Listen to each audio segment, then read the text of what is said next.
If you have a problem with anything, get out of my house, anytime. Right now, I'm being verbally abused by my sister-in-law in my own house, a house that's in my name.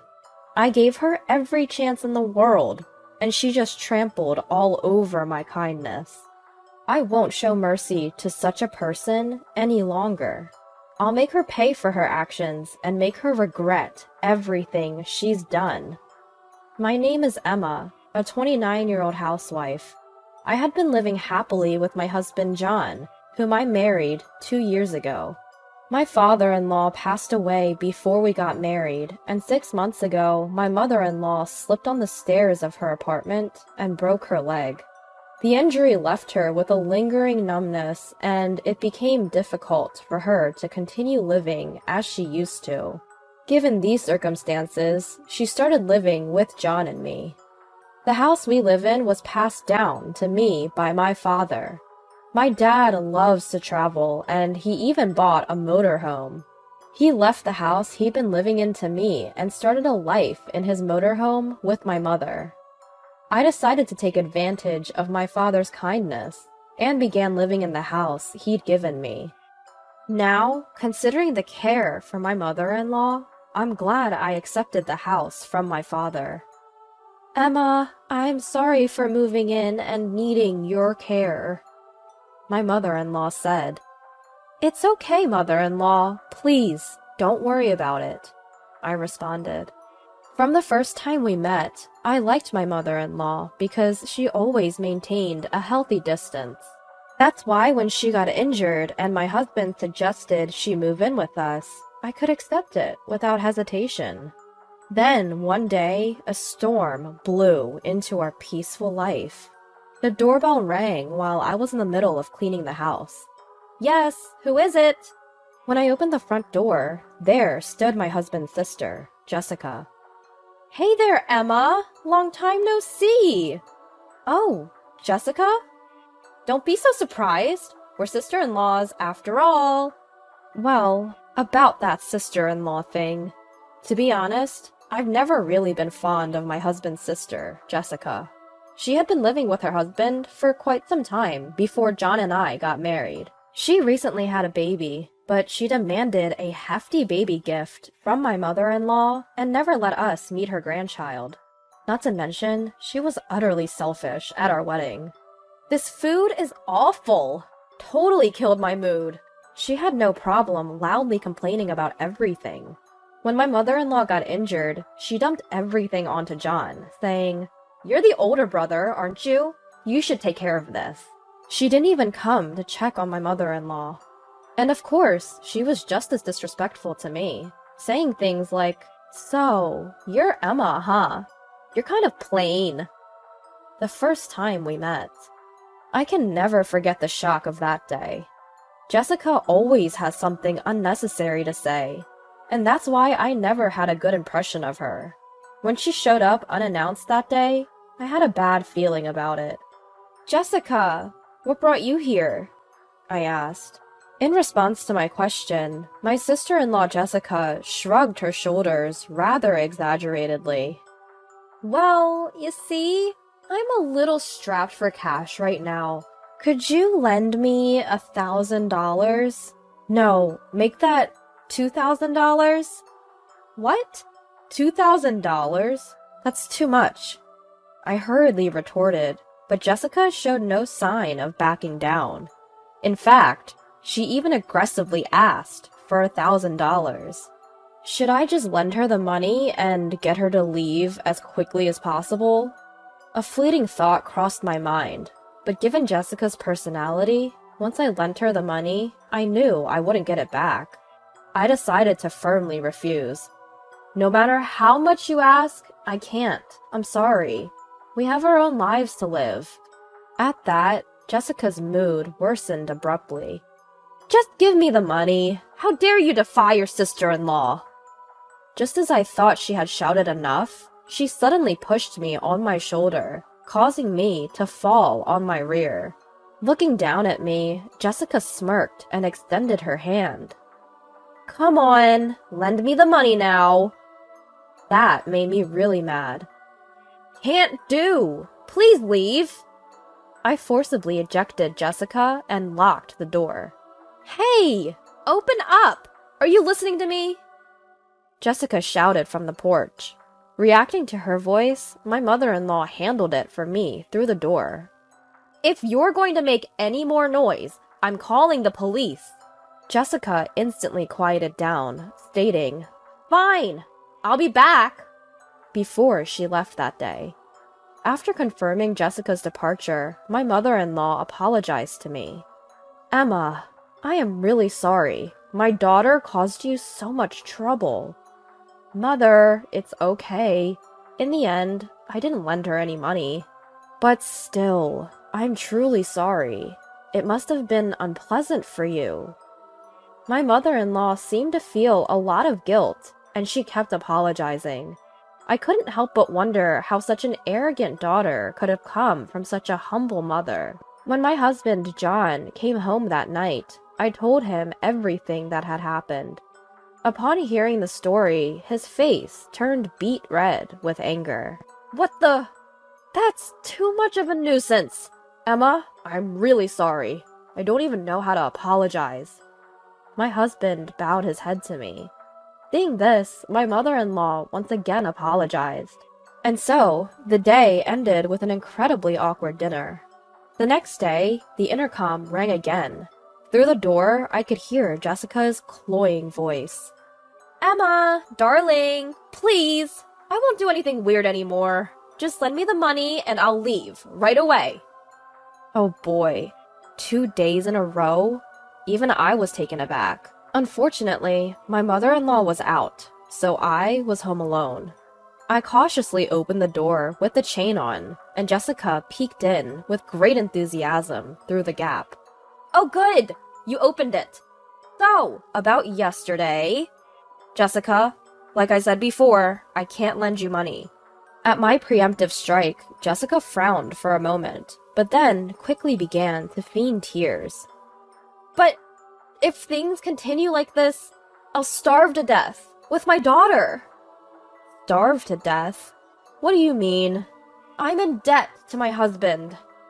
Sensing that I had taken the bait, my sister-in-law Jessica immediately responded. "Because of these debts, I can't even live properly. I don't even have anything to eat for tomorrow. Do you understand how I feel?" Really? Are you kidding me? Who does she think would sympathize with such a cheesy sob story? Does she expect me to say, "Oh, that's tough. Let me lend you some money"? While I felt like pointing out the absurdity of her claim, I responded calmly. "I understand you're going through a hard time, but we have our own lives to live. I'm sorry." Upon hearing this, Jessica instantly stopped her sobbing act, and her face twisted into an angry scowl. "What? You're just gonna abandon me in my time of need?" Seeing this conversation was going nowhere, I quietly closed the door. Jessica was still ranting and raving at the front door. After a while, my mother-in-law returned from her day service. "You! Are you causing trouble again? I told you I'd call the police, didn't I?" At my mother-in-law's stern words, Jessica hastily made her exit. "Emma, I'm sorry you had to deal with all this while I was away." My mother-in-law apologized, looking sorry. I cheerfully replied, "Oh, don't worry about it. I kept that chain on the door today. Plus, you returned just in time, so that was a relief." That night, the three of us, my husband John included, were all talking about Jessica. "Next time she comes, you don't have to answer. She'll only take advantage if we keep dealing with her." Upon hearing my husband's words, I decided to ignore Jessica from then on. A few days later, after a period of silence, Jessica returned to our house. Ignoring the incessantly ringing doorbell, I suddenly heard a loud "Ah!" from afar. It clearly wasn't Jessica's voice. Was that a baby crying? Both my mother-in-law and I exchanged glances. Cautiously opening the door, we saw Jessica holding her daughter. "Wait, Jessica, what's happening? Yeah, what's the big idea bringing a child here all of a sudden? My mother-in-law and I were in complete panic. Ignoring our shock, Jessica began to explain. So, here's the thing. I just got divorced from my husband. I have nowhere else to go, so I thought I'd stay at your house for a while. Wait, you're planning to stay here? My mother-in-law and I were left speechless. Living with such a nuisance is not a joke. However, we couldn't abandon a crying baby right in front of us. My mother-in-law felt the same, and understandably so, as this was her long-awaited first grandchild. Hey, it's okay, right? I can do household chores and help care for Mom. Jessica, whining like a child. After exchanging glances with my mother-in-law, I sighed deeply. Fine, if it's just for a few days. And so, we ended up taking in Jessica and her child. So, I'll be intruding from now on. Saying that, Jessica strode into the house. My husband John, who just got back from work, was utterly stunned. Why is Jessica here? Well, it's a long story. No kidding. Even my husband, who was furious, seemed completely defeated by the little baby. When you calm down, can you please find a job and look for a house? After saying that to his sister, he left the room. But there was no way that Jessica would help around the house. She only spent her days lounging around, watching TV. Furthermore, she dumped the responsibility of taking care of her child onto me and my mother-in-law, living completely as a NEET. Jessica, could you go shopping for us? If I even dared to ask that, she would completely refuse. Excuse me? Why should I? Isn't that your job, Emma, the housewife? Could you at least clean the house, then? Stop bothering me! Don't order your sister-in-law! This was how our exchanges always went. My mother-in-law and husband had tried to reprimand her several times, but she showed no signs of remorse. Moreover, she used her own daughter as leverage, saying, "Do you want to drive me and my daughter out? Are you okay with us starving?" I, reaching the end of my patience, vented my frustrations about Jessica. Enough is enough. We only let you live here because you said you would help with the housework. If you're not going to do anything, then please leave this house. Jessica looked surprised for a moment, but then sneered. Excuse me? Aren't you the one living here off my brother's income?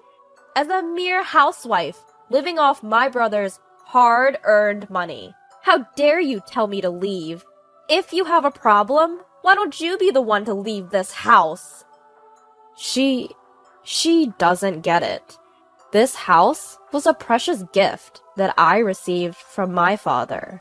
If I back down now, it'll be exactly what she wants. I have to fight back. This house was passed down to me from my father, meaning it's under my name, Jessica. You have no right to tell me anything. So what? Jessica looked down on me and said, "You're going to drive out a mother with a 10-month-old child?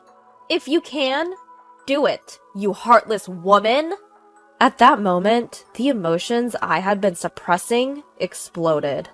I've reached my limit. I'll make her regret ever looking down on me. I turned to face Jessica. Fine, I'll leave. Do whatever you want. What? Everyone in the room was taken aback. Jessica then started to smirk. Oh, really? Sorry about that. Well, a mother raising a child is more important than just a housewife like you. With a mocking tone, Jessica took her daughter and left the room. Hey, Emma, what was that all about? My husband John and my mother-in-law were shocked. To them, I revealed a plan I had been concocting. 2 weeks later, the day to execute the plan had come. Jessica, I'm leaving. Without taking her eyes off her phone, Jessica just shooed me away. Yeah, goodbye. Don't come back, okay? Then John and my mother-in-law came in. We're leaving too. Huh? Jessica was caught off guard by John's statement. Wait! What does that mean? I thought only Emma was leaving. There's no way that's true. Both your mother and I are on Emma's side. We're cutting ties with such an unreasonable sister like you. What? How dare you? My mother-in-law also counters my husband. It seems like we made a mistake raising you. We sincerely apologize to Emma. We don't think of you as our daughter anymore. From now on, do as you please. Wait! Just hold on a sec. Are you just going to abandon me, Mom? You'll never see your grandchild again. Unfazed, Jessica's mother brushed her off. I don't care. All you ever did was demand baby gifts, and I never got to see my grandchild anyway. Please don't use me only when it suits you. No. Mom. Jessica's face gradually turns pale, but I have no intention of helping her now. I decided to give her a final, ultimate revenge. Oh, by the way, we're selling this house, so you should find a place to live by the end of the month. Sell? This house? Jessica is in a complete state of shock. Wait a second. You're joking, right? It's not easy finding a place to live. We don't care. We're moving, so goodbye. Wait! Please, forgive me. I promise I won't complain anymore. Please, take me with you. Jessica was screaming and begging, but we ignored her. We took only the essential belongings, and John, his mother, and I moved to our new home. Jessica, left without a place to go, ended up living at her ex-husband's house. His debts are still accumulating, and now Jessica has no choice but to work part-time. If she had behaved decently in our house, none of this would have happened. Truly, she reaped what she sowed. However, there is a part of me that is grateful. Thanks to this, we were able to move to a wheelchair-accessible apartment. John's mother can now move around much more without any help. The security is also well established, so even if Jessica comes to visit in the future, we won't be bothered as we were before. John and his mother still feel guilty, but since we gave Jessica a taste of her own medicine, I'm not too bothered. Just being able to live happily with John and his mother is enough to make me feel blessed. From now on, I want to take care of those who care for me. I sincerely hope that the house we inherited from my father goes to someone wonderful.